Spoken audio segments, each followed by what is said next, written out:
merci. Merci, bien-aimé. Dans le Seigneur, nous voici ce soir devant vous pour vous parler de la part de celui qui a été, qui est, qui sera éternellement. Celui-là, son nom s'appelle Jésus-Christ de Nazareth, fils de Dieu très haut. Écoutez, Dieu dans son amour nous a aimés. Il nous a aimés pour nous montrer qu'il nous aime. La Bible dit qu'il nous a envoyé son Fils unique. Il n'a pas 2, 3, 4, 5 fils. Il n'a qu'un seul Fils unique pour montrer qu'il m'aime plus que son Fils unique. Pour montrer qu'il t'aime plus que son Fils unique, il a envoyé. Et son Fils a accepté. Écoutez, le Père plein d'amour, il a envoyé son Fils. Son Fils plein d'amour pour toi et pour moi, accepta la condition de l'homme. La Bible dit, il est né comme un simple homme. Il a paru comme un simple homme. Il a vécu comme un simple Fils de Dieu. Qui va accepter ça? Quel est cet homme? Quel est ce grand qui pourra accepter? Mais Dieu a accepté pour m'éprouver, pour t'éprouver qu'il t'aime sincèrement. Alors c'est Dieu qui nous aime. Le message de ce soir, c'est quoi? Dieu m'appelle, Dieu t'appelle à venir le servir. C'est le grand message de Dieu. Dieu nous appelle à venir le servir. Un jour, la caméra de Dieu s'est promenée partout dans le monde et il arrive dans un désert quelque part. Il rencontre un homme qui courait derrière le brebis, derrière le bœuf. Et Dieu va apparaître à cet homme. Cet homme s'appelait Moïse. Dieu va lui dire, que fais-tu ici, toi, berger? Il dit, non, je suis en train de paître les troupeaux de mon beau-père. Et Dieu va lui dire, écoute, je vais t'envoyer. Il était dans le pays du Madian. Dieu va lui dire, je vais t'envoyer en Égypte, là où mon peuple est en esclavage. Et tu iras vers le souverain de ce pays. Et le souverain s'appelait Pharaon. Tu diras à Pharaon, le Dieu de nos pères, le Dieu des Hébreux, le Dieu d'Abraham, d'Isaac et de Jacob, m'est apparu et m'envoie vers toi pour te dire, laisse aller mon peuple pour me servir. C'était le message que Dieu a donné à Moïse pour donner à Pharaon, qui était le message que Dieu donne à Moïse pour donner aux enfants d'Israël. Les enfants d'Israël, quand ils ont entendu cette parole, ils ont compris que c'est la voix de Dieu de nos pères, que nous avons crié en lui pendant 430 ans. Il ne nous a pas écoutés aujourd'hui, il nous a écoutés et il nous envoie un prophète, il nous envoie sa parole. Quand les enfants d'Israël croyaient, ils se sont prosternés, mais de l'autre côté, Pharaon a refusé de croire. Après des miracles et des prodiges devant Pharaon, que nul de ses serviteurs, de ses magiciens, de ses astrologues ne pouvait faire autant. Comme Pharaon demandait à Moïse, fais-moi voir un signe. Moïse qui prend son bâton, il jette par terre le bâton qui s'est transformé en serpent. Or Pharaon avait des serpents, le plus venimeux des serpents qui s'appelait Cobra. Vous connaissez Cobra. Et tous les souverains d'Égypte portaient des chapeaux qui avaient les signes de ces serpents de cobras sur leur visage. Écoutez, l'eunuque serpent de Moïse avait avalé tous les milliers de serpents que les magiciens de Pharaon ont fait sortir. Et Pharaon était étonné. Et quand les gens de Pharaon sont venus dire à Pharaon, non, ce que nous voyons là, ce n'est pas la main d'un homme, c'est la main de Dieu, c'est le doigt de Dieu.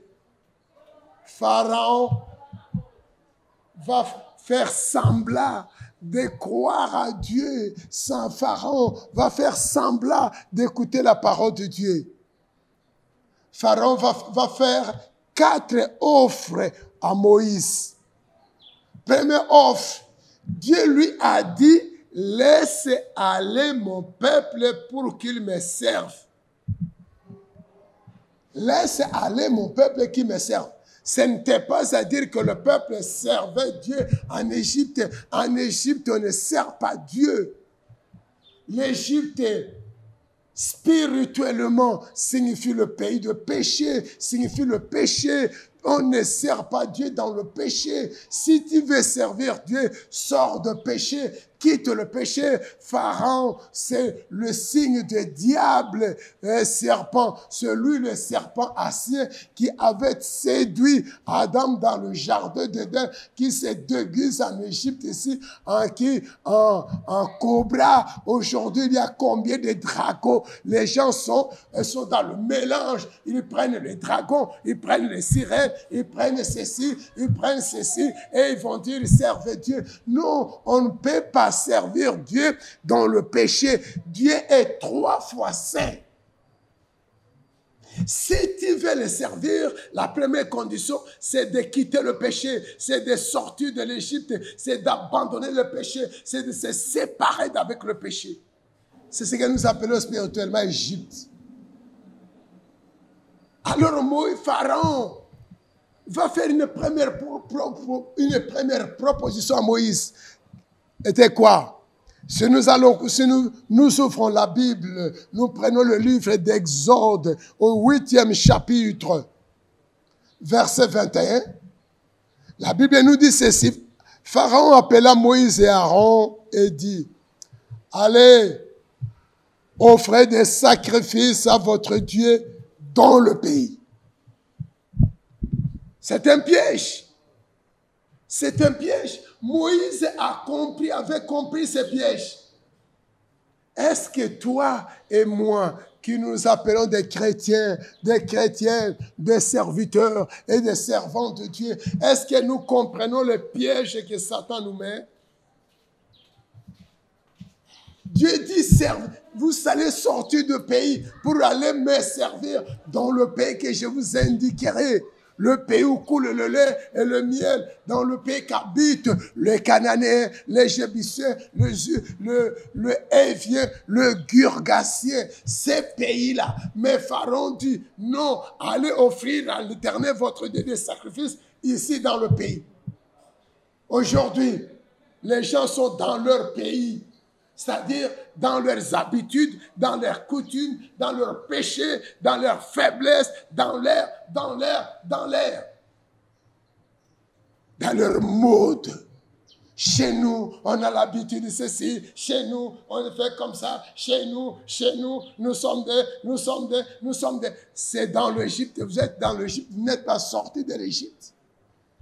Frère, Dieu ne t'appelle pas à rester en Égypte pour le servir, mais Dieu t'appelle à sortir de l'Égypte. Quitte l'Égypte, sors de l'Égypte, quitte le péché, sors de péché, sors des coutumes, sors de tes traditions, sors de tes habitudes, sors de tes voies tortueuses, sors de tes habitudes qui ne plaisent pas à Dieu. Quitte-le, abandonne-le. Mais si tu ne veux pas abandonner, sache que tu es déjà dans le piège de Satan, dans le piège de Pharaon qui disait à Moïse, allez offrir des sacrifices à votre Dieu, mais dans le pays.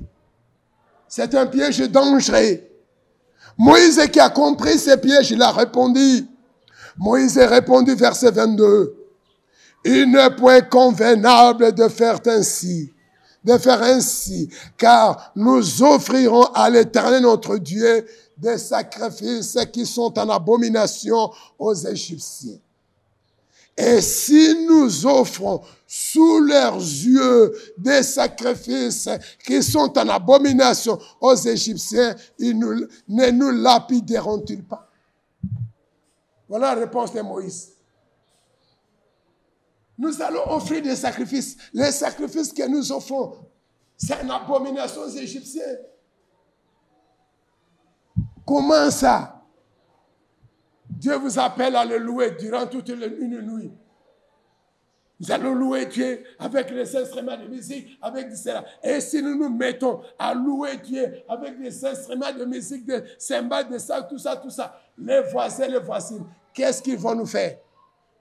Ils ne vont pas nous lapider, ils ne vont pas nous accuser, ils ne vont pas. Pourquoi? C'est parce que nous avons offert nos sacrifices en Égypte. Premier piège de Satan. Si tu veux offrir un sacrifice à Dieu, quitte l'Égypte, quitte le péché dans la conscience, le péché dans le motif, le péché caché. Devant Dieu, rien n'est caché devant de lui. Deuxième offre, au verset 24. Exode chapitre 8, verset 24. Pharaon dit, je vous laisserai aller pour offrir à l'Éternel, votre Dieu, des sacrifices dans le désert. Seulement, vous ne vous éloignerez pas en y allant prier pour moi. Ah, bien-aimé. Comprenez deux grands pièges.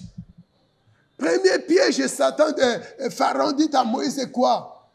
Ne vous éloignez pas du pays. Jésus trouva le matin Pierre avec des yeux rouges, des gens pleins au bord du lac. Il monte dans la barque de Pierre. Il dit à Pierre, avance, avance. Il a fallu que Pierre quitte le sol. Pierre avance un peu pour que Jésus se mette assis, commence à parler au peuple, commence à prêcher. Quand Jésus a fini de prêcher, Jésus a dit quoi à Pierre? Avancez à pleine eau et jetez vos filets. Qu'est-ce que Pierre avait répondu? Seigneur, nous avons péché toute la nuit. D'ailleurs, toi, tu es nouveau ici. Nous ne te connaissons pas. Je suis un pécheur depuis ma naissance. Depuis ma naissance, mon père m'a appris comment pécher. On a péché toute la nuit. J'ai fait toute la nuit, mais je n'ai rien. Pourquoi Pierre a péché toute la nuit sans trouver de poisson? Parce qu'il a péché non loin, à côté, près de la terre. Aujourd'hui, nous sommes en train d'échouer dans l'œuvre de Dieu. Nous sommes en train d'échouer dans ce que nous entreprenons. Nous sommes en train d'échouer. Pourquoi? Parce que nous sommes superficiels. Nous adorons les dieux superficiels. Non, Dieu nous appelle. Il dit à Moïse, allez, vous irez dans le pays que je vous ai promis. Mais me Pharaon dit, non, ne vous éloignez pas du pays. Ne vous éloignez pas de vos habitudes. Ne vous éloignez pas de vos péchés. Ne vous éloignez pas de vos boissons. Ne vous éloignez pas de vos impuretés, de vos impudicités. Ne vous éloignez pas de vos fétiches. Ne vous éloignez pas de vos magies. Ne vous éloignez pas de vos dames de nuit. Ne vous éloignez pas de vos dragons. Gardez vos dragons et servez Dieu avec ça. Non, on ne peut pas servir Dieu avec des petites histoires. On ne peut pas servir Dieu avec les armes du monde. Dieu a ses armes qui sont différentes des armes du monde. Dieu a son habitude qui diffère des habitudes du monde. Combien des enfants de Dieu, combien de serviteurs de Dieu sont tombés dans ces pièges aujourd'hui? Ils mélangent les histoires, ils touchent à gauche, touchent à droite, et avec ça, ils vont devant, doivent dire que nous allons servir Dieu. Non, Dieu est très jaloux. On ne peut pas les servir de cette manière-là. Deuxième offre. Quelque part, Pharaon dit quoi? Priez pour moi. Oui, il y a des gens qui s'appellent des intercesseurs, les intercesseuses qui sont à l'église. Ils sont en train de prier pour Pharaon. Pourquoi? Il prie Dieu. Jésus va parler. Il dit que vous n'êtes ni chaud ni froid. Ou bien vous soyez chaud, ou bien vous soyez froid. Chaud, c'est le Saint-Esprit. Froid, c'est le diable. Ou vous êtes du côté de Dieu, ou vous êtes du côté du diable. Mais si vous mélangez les deux, Dieu va vous vomir. Combien sont déjà vomis? Pensent qu'ils prient Dieu, pensent qu'ils servent Dieu. Or, Dieu les a déjà vomis. Et ils prient Dieu, ils ne voient pas les signes de Dieu, ils ne voient pas la main de Dieu, ils n'écoutent pas la voix de Dieu. C'est pourquoi tout ça? C'est parce que Dieu nous a déjà vomis. Troisième offre des diables, c'est dans Exode chapitre 10 au 9e verset. Lisons. Moïse répondit. Pardon, verset 8. On fit venir vers Pharaon Moïse et Aaron. Allez, leur dit-il, servez l'Éternel votre Dieu. Qui sont ceux qui iront? Pharaon s'intéresse à nous. Le diable s'intéresse à toi. Le diable veut tes informations. Il a toutes les informations concernant ta vie, la manière dont tu sers Dieu, concernant ta maison, concernant tes enfants, concernant même tes finances. Le diable connaît ça. Il pose la question à Moïse, allez, servez l'Éternel votre Dieu. Mais qui sont ceux qui iront? Moïse répondit, nous irons avec nos enfants et nos vieillards, avec nos fils et nos filles, avec nos brebis et nos bœufs, car c'est pour nous une fête en l'honneur de l'Éternel. Pharaon leur dit, que l'Éternel soit avec vous, tout comme je vais vous laisser aller, vous et vos enfants. Prenez garde, car le malheur est devant vous. Non, allez, vous les hommes, et servez l'Éternel. Car c'est à cela que vous avez demandé. Et on les chassa de la présence de Pharaon. Bien-aimé, écoutez bien ces choses. Satan te connaît. Satan a toutes tes informations. Connaît ta maison, connaît tes enfants, connaît tout. Aujourd'hui, qu'est-ce que nous faisons? Dieu nous demande de les servir. Josué qui va crier en disant, moi et ma maison, nous servirons l'Éternel. Dans nos maisons, nous avons ces papiers-là, nous avons ces écrits-là. Moi et ma maison, nous servirons. Est-ce que nous le faisons comme nous avons écrit? Comme le verset nous dit, non, c'est les hommes qui servent Dieu. Nous laissons nos femmes. Moi, Marie, je vais à l'église et je laisse ma femme à la maison. Je la laisse à qui? Mais au diable. Je prends ma femme, nous allons à l'église, prier Dieu et les enfants restent à la maison. Nous laissons les enfants à qui? C'est au diable. C'est la loi de Pharaon, c'est l'exigence de Pharaon. Je disais que Pharaon, c'est le diable. Le diable nous oblige de lui laisser nos enfants.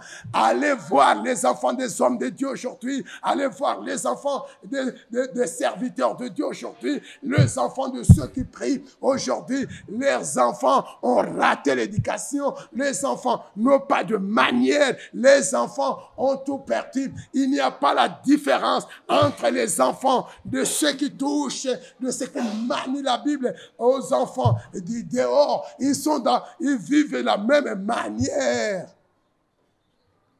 Nous sommes tombés dans le quatrième piège du diable. Moïse dit, nous, nos enfants et nos vieillards, nous irons servir l'Éternel. Moi, papa, je vais servir Dieu. Il y a d'autres papas. Ils viennent à l'église et lui, sa femme et les enfants. Il va donner l'argent à sa femme pour donner l'offrande. Mais aux enfants, les enfants ne donnent pas l'offrande. Les enfants sont là. Tu n'as pas appris aux enfants à donner les offrandes dès leur bas âge. Et quand ils grandiront, ils sauront servir l'Éternel, votre Dieu, que vous l'avez appris dès son enfance. Non, nous abandonnons les enfants. Nous sommes tombés dans le quatrième piège des diables. Nous ne servons pas Dieu avec toutes nos maisons. Nous ne servons pas Dieu avec nos vieillards. Nous ne servons pas Dieu avec nos enfants. Frères, répentons-nous. Dieu nous appelle, nous, c'est-à-dire moi, homme, deux, ma femme, trois, mes enfants, mes vieillards, c'est-à-dire toute ma maison, à venir les servir. Est-ce que c'est ce que vous faites ou pas? Si ce n'est pas comme ça, repentez-vous. Le temps de la repentance est sonné. Si nous pouvons dire Amen, ça sera une bonne chose. Au verset, toujours au chapitre 11, au chapitre 10, au 24e verset. Pharaon appela Moïse et dit, allez, servez l'Éternel. Il n'y aura que vos brebis et vos bœufs qui resteront. Et vos enfants pourront aller avec vous. Écoutez, quatrième piège, que les enfants de Dieu, que les fidèles, ils tombent de Satan. Ici, Pharaon va chercher à négocier avec Moïse. Prenez vos enfants, vos vieillards, vos femmes, tout ça, allez servir Dieu. Mais vos brebis et vos bœufs. La richesse d'Israël, c'était des brebis et de bœufs. Aujourd'hui, nous avons des richesses, nous avons de l'or, nous avons de l'argent. Comprenez ce que nous faisons dans l'église du Seigneur. Est-ce que tu as déjà compris? Tu as de l'argent, tu es capable de bâtir une maison à Dieu. Est-ce que tu le fais? Tu es capable d'acheter des terres pour Dieu. Tu as combien de maisons, de parcelles dans cette ville? Et combien tu as acheté pour Dieu? Tous tes enfants ont chacune parcelle à lui. Toutes tes concubines ont des maisons. Est-ce que à Dieu, à chaque enfant, non, j'achète cette maison pour Dieu, au nom de tel fils. C'est un tel enfant qui a acheté ça pour Dieu. Est-ce que nous le faisons? Nous sommes tombés dans le 5e piège du diable. Nous laissons nos brebis, nous laissons nos bœufs, nous venons à l'église, nous paraîtrons comme des pauvres, nous paraîtrons comme des gens qui n'ont rien. Oh, Proverbe nous dit, tel fait le riche, mais n'a rien du tout. Mais un tel fait le pauvre, mais a des grands biens. Il s'est fait pauvre à l'église, mais il a des grands biens. Est-ce que nous servons Dieu avec notre argent? Dieu t'a donné combien d'argent? Ne soyez pas comme l'ami d'un pasteur. Un pasteur américain a grandi avec son ami. Ils ont commencé l'école maternelle de le bas âge. Tout ça, tout ça. Ils ont terminé l'université. L'autre est devenu pasteur. L'autre est devenu homme d'affaires. Ils ont grandi comme ça. Alors l'homme d'affaires s'est moqué du pasteur durant toute leur vie. Au lieu de soutenir le pasteur, on n'a pas soutenu le pasteur. Et le jour J, quand le jour J est arrivé, l'ami du pasteur l'a appelé. Le pasteur l'a prêché. Il dit, pasteur, je crois. Tu crois, oui, pasteur va prier pour lui. Il s'est remis. Après quelques jours, il va faire la réchite. En faisant la réchite, il est tombé dans le coma. Et il va raconter au pasteur en disant quoi, pasteur? Quand je suis tombé dans le coma, je vis Jésus en face. Et Jésus qui me pose la question, mon enfant, je t'accueille car tu avais reçu ma parole, tu te repentis. Maintenant, tout ce que je t'avais donné, remets-moi. Des millions que je t'avais donnés, tu m'as servi avec combien? Aujourd'hui, tu es devant moi, tu dois rendre compte de tout l'argent que tu avais dépensé dans toute ta vie. C'est à ce moment-là qu'il discutait avec Jésus que l'ami pasteur arrive, commence à prier, comme le pasteur pentecôtiste. Ne prie pas basse voix et son ami va sortir de son coma. Et son ami va dire, pasteur, j'ai honte de mourir. Pasteur dit non, Ne dis pas que tu as honte de mourir, dis que tu as peur de mourir. Non, pasteur, j'ai honte. Le malade dit, j'ai honte. Pasteur dit, non, tu as peur de mourir. Dis, non, pasteur, écoute. Tu crois que tu m'as prêché la parole de Dieu? Oui. Tu es d'accord que j'ai reçu Jésus? Oui. Est-ce que tu crois que Jésus m'a pardonné? Oui. Mais Jésus me demande une chose. Oh, bien-aimé, le temps nous fait défaut à suivre.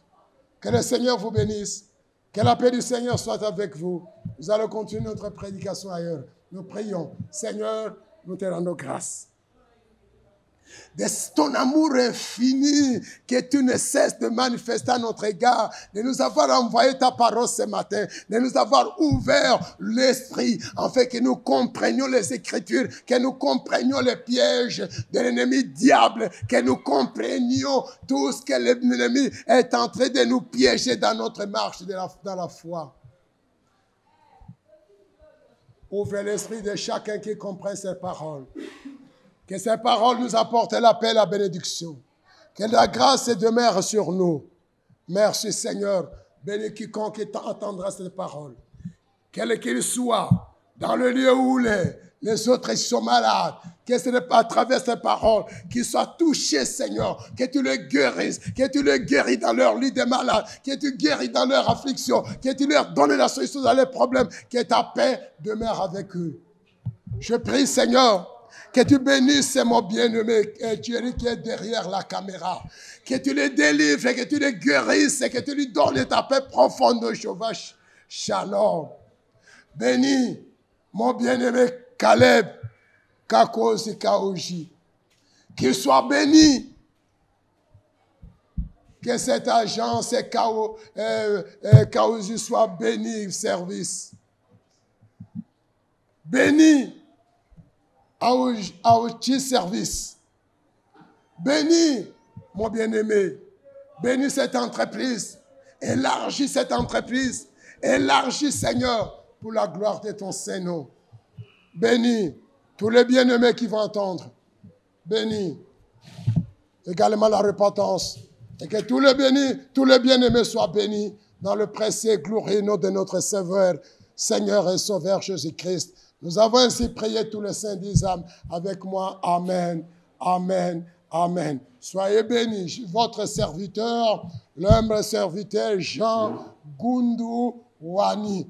Je suis responsable de l'Église et de la repentance de l'Évangile du XXIe siècle, situé, qui se trouve en RDC, au cœur de l'Afrique, dans la capitale Kinshasa, dans la commune de Matete, dans le quartier des Bonhommes, à la 3e rue, numéro 51. C'est là que nous unissons tous les jours. Si vous passez, vous allez nous trouver avec tous vos problèmes.